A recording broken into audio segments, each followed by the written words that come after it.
2, 3, 4.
I am 42 years old. Even though I am Colombian and I currently live in Bogota, I lived in Montreal for a little over 10 years. This means about 25% of all my conscious life. The scary thought, though, is that looking back, it doesn't seem it was that much. When I think about the past 16 years, it only feels like 2 or 3 have gone by.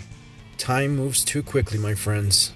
Or could it be that even though we walk past all these decades, our human brains only have storage space for 2 to 3 years of footage, making time feel much shorter?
Ecclesiastes is a first-person narration in the Bible that nearly encompasses the whole book, which explains a wise man's quest to find meaning to his existence. He ventures on many goals during his search, everything from hard work to excess leisure, from constructing houses and gardens to building a harem to explore the delights of a man's heart. At some point he says, "In much wisdom there is aggravation. The more knowledge, the more pain." But then after much more meditation and experiences, he realizes that the wise have eyes in their head, but fools walk around in darkness. And finally he concludes that since both the wise and the fool in the end share the same fate, then there is no point in being wise or fool. He also explores the dilemma that even some of us have wondered even in our days, of why sometimes good things come to corrupt and evil people, while tragedy strikes good people down. For every undertaking he decides to live through, and every train of thought, he always draws the same conclusion. It's all like chasing the wind. It's all meaningless. And he even recognizes that, in reality, humans don't have any real advantage over animals. What a grim yet realistic thought.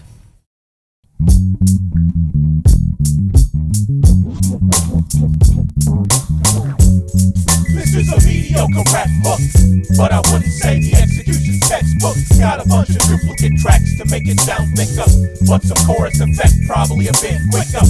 So take this with a grain of salt. If you think it's mediocre, man, that's not my fault. Gonna break the fourth wall all throughout this track. So here comes two verses that are hella whack.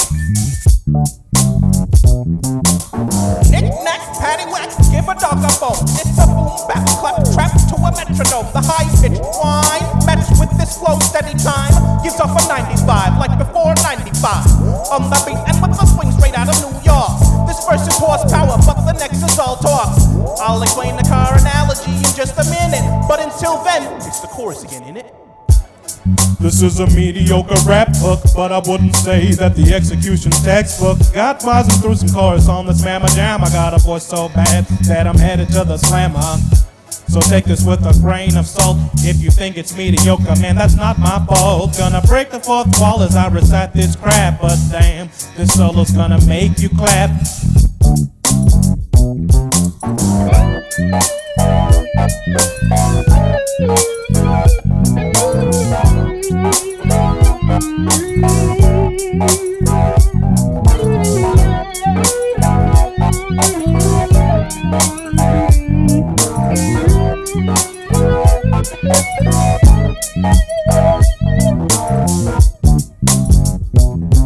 You see, it's back full of shop talk. We talking about real cars, but not really cars, man. We talking about real bars. Gotta tie it into the horsepower and torque analogy, cause otherwise, shit, that's a continuity fallacy. You see, the West Coast ain't just about those 8 notes. You can damn near fit whatever the hell you want into the prose. It's about diction and creating gangster non-fiction. Offbeat rhymes to show that our crimes are most vicious. It's from the 90s, but I'd say it's post-95. It's got that Compton vibe where the crooked cops will die. It's that thuggish rap, that rubbish crap that shitty rappers blab. Empty mind, dumb lyrics, but full confab. Breaking the fourth wall, these metaphysical rhymes are at a full star. But I'm in a full bra, free fall, bullshit lyrics, free for all. But the icing on the cake is, this soprano solo ain't gonna be good at all.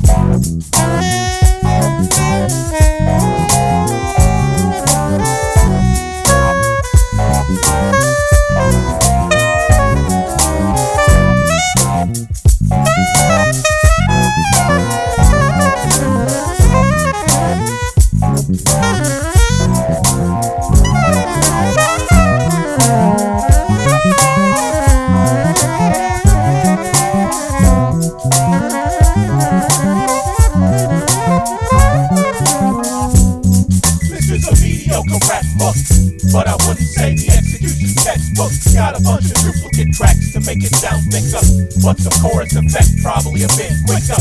So take this with a grain of salt. If you think it's mediocre, man, that's not my fault. Gonna break the fourth wall all throughout this track. So here comes two verses that are hella whack.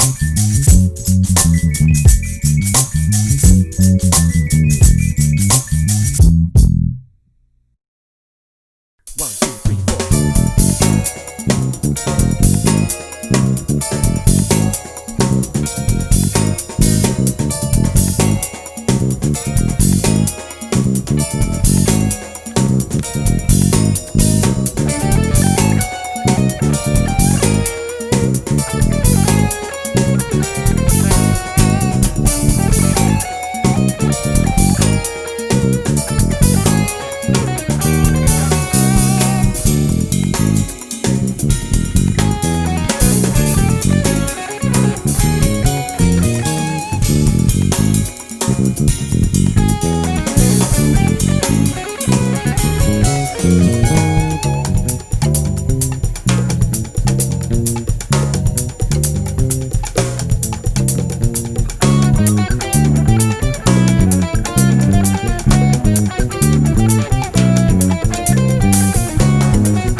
But there is light at the end of every dark tunnel.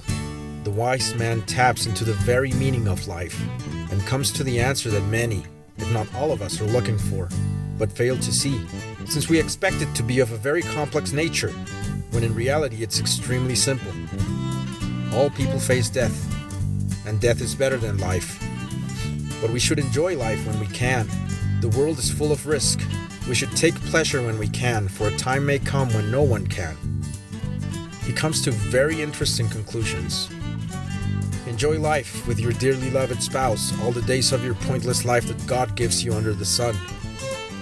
Whatever you are capable of doing, do with all your might, because there is no work, thought, knowledge, or wisdom in the grave, which is where you are headed. People most definitely don't know when their time will come, like fish tragically caught in a net, or like birds trapped in a snare. So are human beings caught in a time of tragedy that suddenly falls to them. If an axe is dull and one doesn't sharpen it first, then one must exert more force. It is profitable to be skillful and wise. So what does this all mean? Love.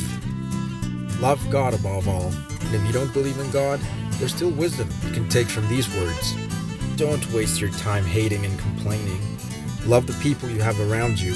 Love the time you can spend with them, because it is not forever, so enjoy every minute of it. Learn. Spend your time learning. Anything you feel passionate about, dig deep into it. Acquire knowledge, because time is short. Just enjoy your life, experiencing the world. Don't rush. Just stop for a minute. Take the time to experience your environment. We forgot to marvel at the beauty of the most simple things. feel your existence.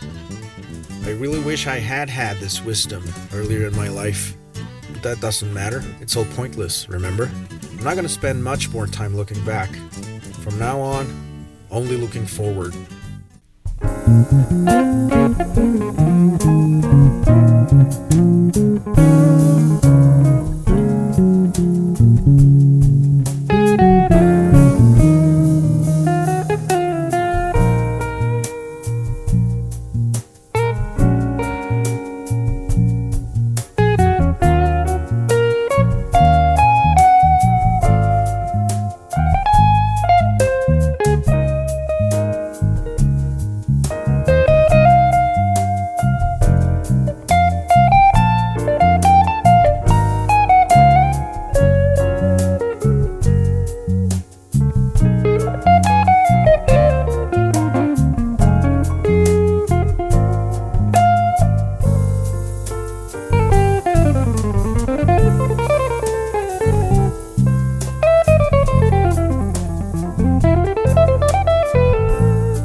Okay, so that's it for level 7. Only 2 more levels to go. Now, my favorite song on this one was Fuse Wire, which is unexpected really, because back when I did level 7, I said something about the song. I took a look into Fuse Wire, and although it's technically challenging, I didn't find it that musically engaging. Like, I wasn't going to enjoy it that much. But once I played it, once I learned it, I realized it's a pretty intense song. I had a lot of room for experimentation, and you really have to stay focused when you play that song. Because of the speed, it's more likely to make mistakes. And what could I have done better? With Piano Roller, I think I could have developed the solo a little bit more, and I could have been a little bit more accurate on my timing. But other than that, I'm really satisfied with this one. I'll see you guys in level 8.